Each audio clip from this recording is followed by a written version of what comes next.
Not so long ago, in the mysterious land near Canada, Wisp was recording this video.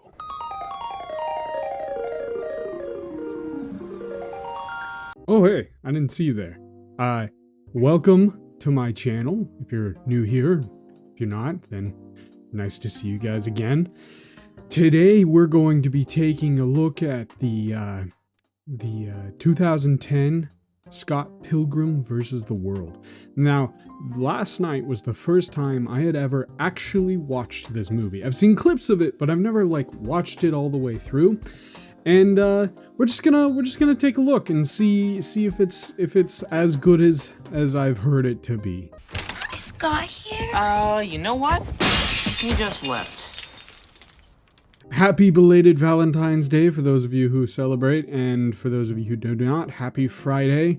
I hope you guys are having a great Friday, and I hope you guys had a great Valentine's Day. And for the holiday, I thought I'd cover this movie because it's a romantic action comedy, and it seemed funny and entertaining, and my girlfriend likes it a lot. I'd never seen it before, so thought we'd take a look. Now, Scott Pilgrim vs. the World was originally a graphic novel written by Brian Lee O'Malley. And I haven't ever read the graphic novel, so I don't know anything about it, and I don't know anything about Brian Lee O'Malley either, so I can't necessarily give you my opinions on whether or not he's a good writer or not, but from the reviews that I read online, it was a really good graphic novel. Also, for those of you who are curious, side note, rant, whatever you want to call it, yes, I do wear glasses. My eyesight has just been progressively getting worse and worse, so I've decided to wear my glasses today. If the glare ends up being too bad, then I won't do it next time, but I really need them to read my notes because I wrote a bunch of notes for this video. So like I said, this is a romantic comedy-esque movie, and right off the bat, I can tell you that it was a fantastic film, and I genuinely enjoyed watching it. It was very entertaining. There were only a few minor, very, very minor things that I have negative to say about it, but they have positive connotations to them, so I'll just get the negative things out of the way so we don't have to focus on those.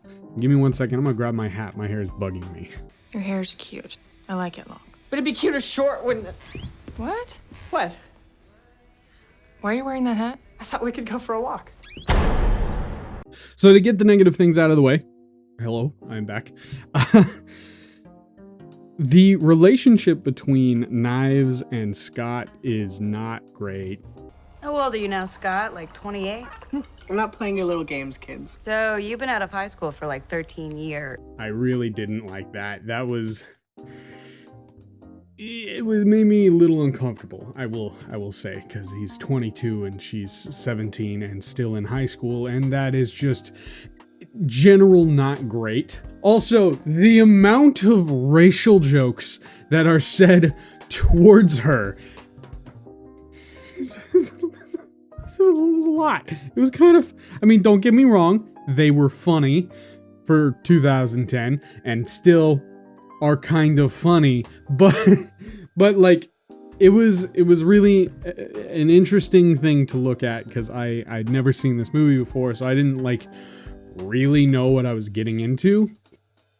I was not disappointed, but I was also really uncomfortable in certain points. However, with the positive connotation to that, you get to see that Scott's not a great guy, right? He may be better than all of Ramona's exes, but he's still a piece of sorry. He's still a piece of crap. And I like to see the character development that happens with Scott where he evolves into a greater and better person and ends up fighting for Ramona towards the end. Really fantastic. I love it. And speaking of the fights, whoo, wow. I loved every single fight scene. It was amazing. The choreography was fantastic, and it's genuinely no surprise to me. Why? Because it was directed by Litz Bixler, who did the Shaun of the Dead movie as well as correlation for those of you who don't know. I've seen Shaun of the Dead. I love that movie so much, and in fact, I'll probably cover that at some point.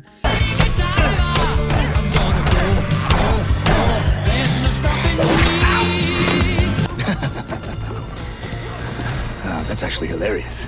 Just the sheer amount of like chaotic energy that went into each and every single individual battle, and the fact that they were so different was great. I loved it. It was awesome. The entire concept of like combining retro gaming aesthetic and crazy editing just genuinely felt like a capsule of early 2000s and 2010s editing style of like the internet memes and everything. Just the genre of editing was put on perfect display with this movie.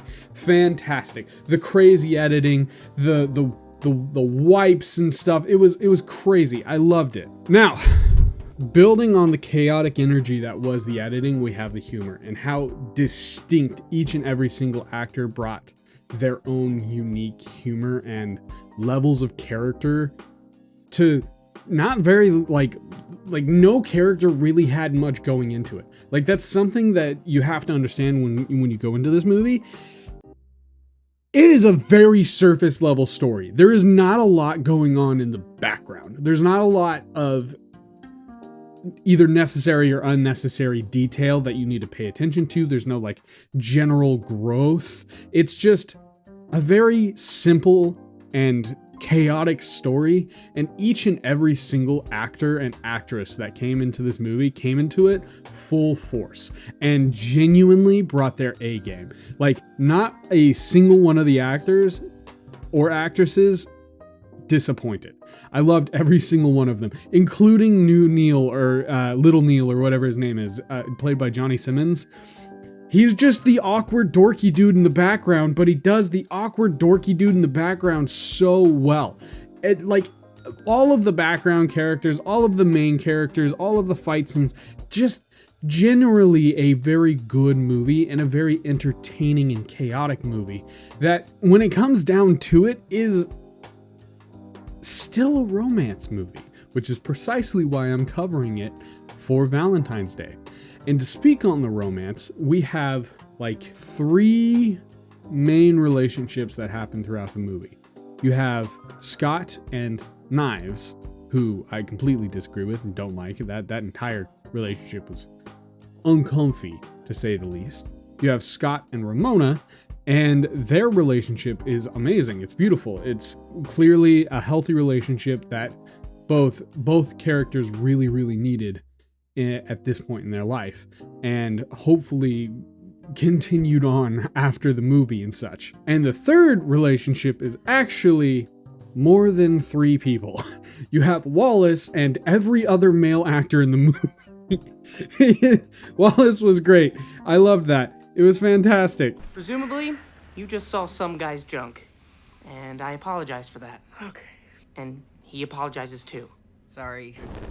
Just the comedy and the romance, and one thing that did kind of weird me out is how fast the romance between Scott and Ramona happened, but at the same time, I understand why it happened so fast, because yes, it is a romantic comedy, but it is more focused on the action side of the action romantic comedy part of the puzzle, right? The romance between Scott and Ramona was very sweet and endearing. I loved how he just kept fighting for her, even though he was getting really sick of it towards the end. He kept fighting for her, and I love that. And that genuinely brings me a lot of joy, and I think that's what helped Scott's character growth, is him falling in love with her and loving her and wanting to continue to fight for her. It's beautiful, and I really can appreciate a simple love story like that. No matter how chaotic the energy of the movie was, it still was a very simple love story, and I love that. I'm a huge sucker for a good romance story, and it was sweet, it was nice, it was simple, but it was elegant. Which will bring me to the score of the movie, which is a solid 9.9 out of 10. Now you might be wondering why I didn't just go straight 10, and that's because I have a really tough time with cringe. Generally, the worst moments in any movie is the cringy moments, for me personally. I have such a hard time with cringe. It's really bad. Like, it can ruin an entire movie experience. A single cringy moment, right? But this movie had so many other good components to it that kind of overpowered the cringiness of the film. And I can greatly appreciate that. So, in conclusion, I hope you guys enjoyed this video. I hope you guys watched this movie, and I hope you guys had a fantastic Valentine's Day if you guys celebrated. If you didn't, then I hope you had a great Wednesday, because Valentine's Day was on Wednesday and today is Friday, and that's how weeks work, just in case you were wondering. And you know, I'll see you guys in the next video. Peace.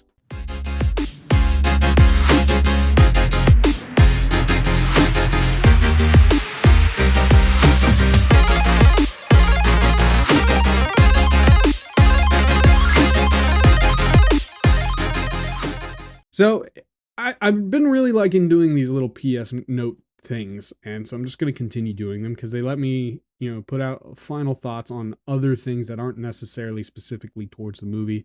So people who don't really care can skip, but this outro thing is, I wanted to cover the show, the Scott Pilgrim show that has come out on Netflix. I watched the movie last night. And then right after that, I watched the first 2 episodes of the show, and it's so different. Spoiler alert if you haven't seen the show. So Scott dies in the first episode, and I genuinely don't understand. I don't know where it's going, and I'm confused, and I'm concerned, and I'm scared. I am so scared. I really hope that it stays as good as the movie. I do. I really do. So if you don't spoil anything, but if it does stay as good, put like a I don't know, like a smiley face emoji or something down in the comments below, and I think I'll see you guys in the next one. See ya. I have something in my eye. God damn.